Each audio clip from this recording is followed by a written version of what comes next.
할렐루야. 예, 오늘도 말씀을 깨닫는 지혜와 응답받는 기도의 은총이 우리에게 넘치게 될 줄 믿습니다. 우리는 지금 사무엘 하를 계속 살펴보고 있는데 이 다윗의 범죄, 이 바세바와의 사건으로 인해서 거기서 파생되는 이 수없이 많은 일들이 있습니다. 우리가 성경을 이렇게 잘 모를 때에는 이 다윗은 왜 맨날 시편을 보면은 다윗은 왜 이렇게 우나 싶었는데 다윗이 울 수밖에 없어요. 이 자신의 범죄함으로 인하여서요. 그 가문에 그리고 자기의 인생에 이 나라에 계속해서 울며 통회할 수밖에 없는 사건들이요 이어지기 때문이에요.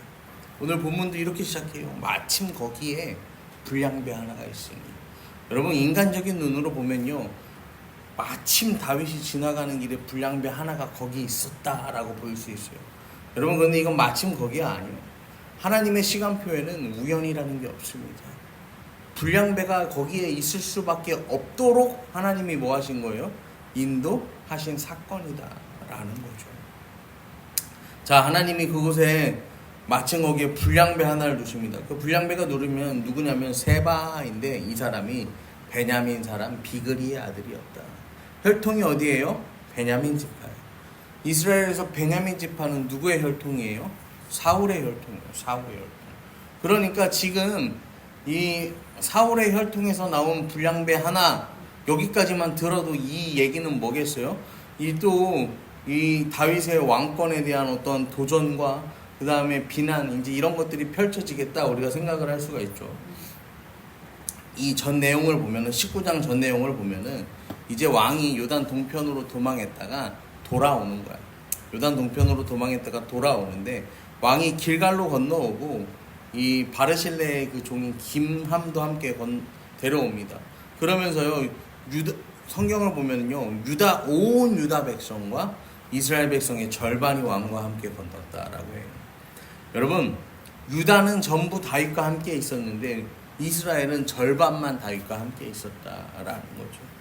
그러면서 이 사무엘하 19장 41절에 보면 온 이스라엘 사람이 왕께 나와 왕께 아뢰되 우리 형제 유다 사람들이 어찌 왕을 도둑하여 왕과 왕의 지방과 왕을 따르는 모든 사람을 인도하여 유단을 건너가게 하였다니까. 이게 뭐냐면요 다윗한테 와서 따지는 거예요. 뭐라고 따지냐면은 왕이시여 왜 우리 이스라엘 10지파가 있는데 이 유다 지파랑만 쑥닥쑥닥 해갖고 이렇게 혼란히 강을 건넙니까?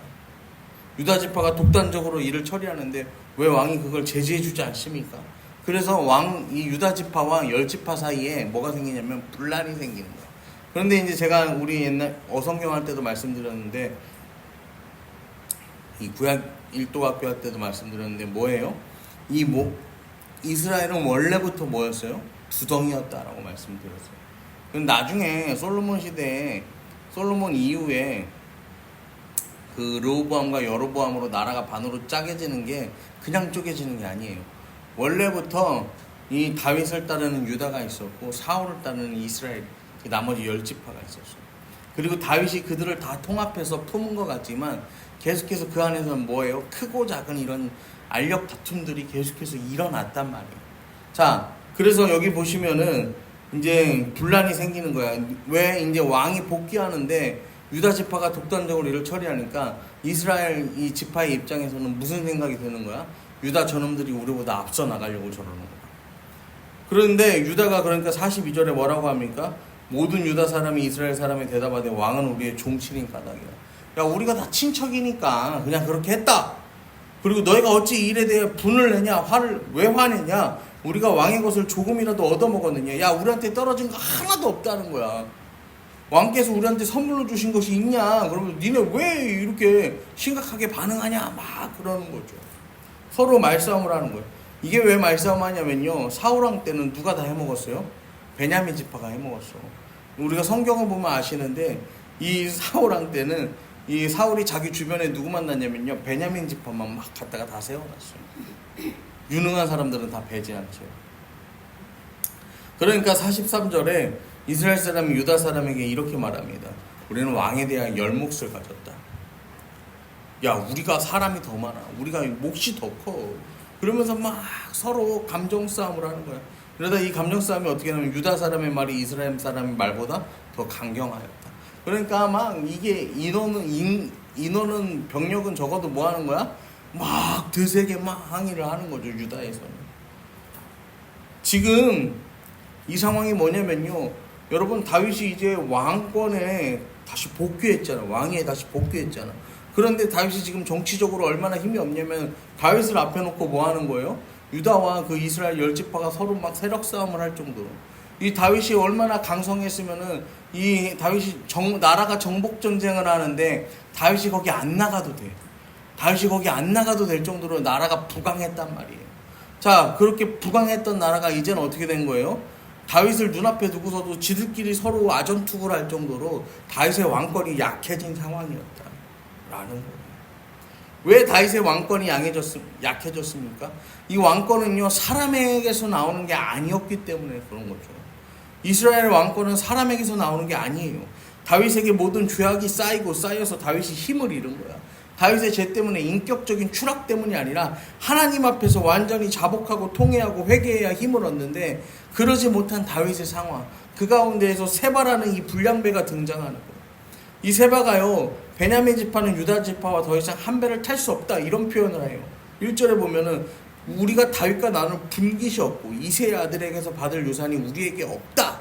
그러니까 이스라엘이 각각 장막으로 돌아가라 하매 그 이스라엘 사람들이 다윗 따르기를 그치고 올라가 비그리의 아들 세바를 따르나. 여러분, 웬 불량배가 나와서요, 야, 우리 다윗과는 한 배를 탈 수 없어 그랬는데요, 이스라엘 열지파가 따라갔다는 거예요. 불량배의 말을 쫓아서 따라갔다는 거예요. 여러분,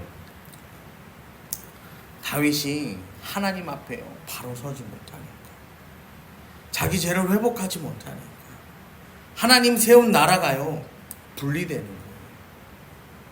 여러분, 저는 오늘 본문 말씀을 통해서요, 하나님께서 그런 마음을 주시는 거예요.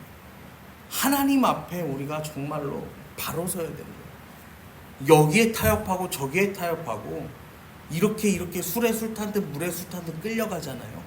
그러면요, 이게요, 다윗도 하나님의 사람 다윗도요, 뭐 하는 거예요? 세상에 여기에 휘둘리고 저기에 휘둘리고 찢기는 삶을 살아간다. 여러분, 하나님 앞에 바로 서지 못하잖아요. 그러면요, 결국에는요, 쪼개진다. 세상 살아가는 우리 모든 사람 누구에게나 다 죄가 있어요. 죄 없는 사람은 세상에 한 명도 없어요.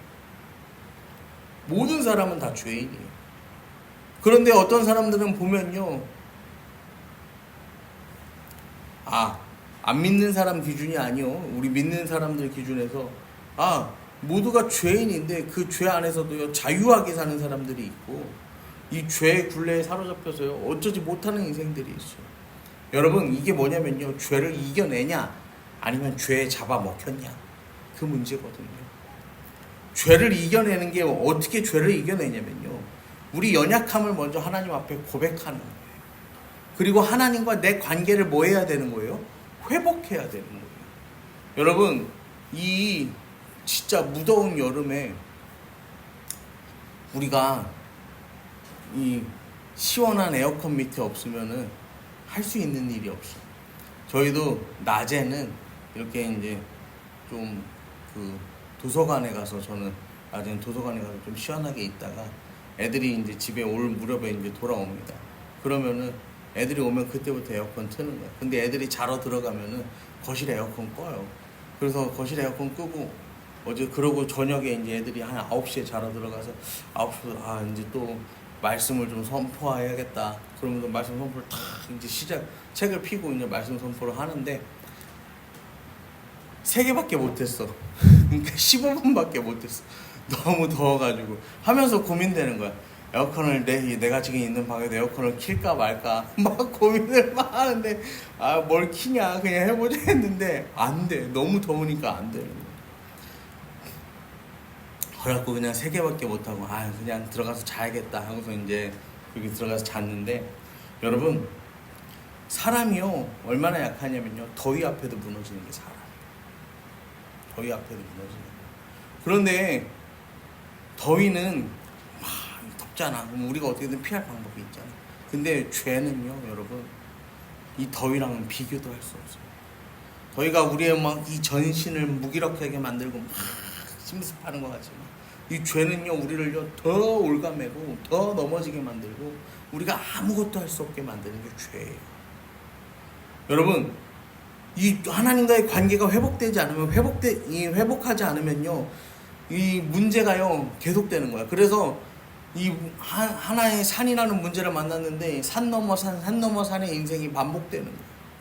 여러분, 대적이 누구냐 중요하지 않습니다. 대적이 얼마나 크냐도 중요하지 않습니다. 내가 하나님 편에 서 있냐 그렇지 않냐, 여러분, 그게 중요한 거예요. 하나님 편에 있을 때는요, 다윗의 인생을 보세요. 다윗이 하나님 편에 붙어 있을 때는요, 다윗이 도망자여도요 평안했어요. 막 사울을 죽일 기회가 2번이나 있었는데도 어떻게 합니까? 사울을 그냥 살려서 내보내는 거예요. 하나님 편에 서 있으니까 지금 당장 내가 눈앞에서 이걸 해서 얻는 것보다 하나님과 함께하는 게 뭐예요? 더 크고 귀하다는 것을 다윗이 알았잖아요. 그런데 하나님 편에 서지 않으니까, 제대로 된 회개가 이루어지지 않으니까 왕이 되었는데 더 어때요? 혼란스러운 인생을 다윗이 살고 있는 모습을 보잖아요. 여러분, 우리 목표는요, 왕이 되어서 잘 먹고 잘 사는 게 아니에요. 승리하는 게 아니에요. 뭐예요? 조금 어렵고 조금 힘들지라도 어떻게 해요? 하나님 편이 되는 게 우리 인생의 목표가 되어야 함을 여러분 기억하시기를 바랍니다. 하나님 편에 서는 것, 이러한 신앙의 진리가 회복되는 오늘을 살아가는 저와 여러분 되시기를 간절히 축원합니다.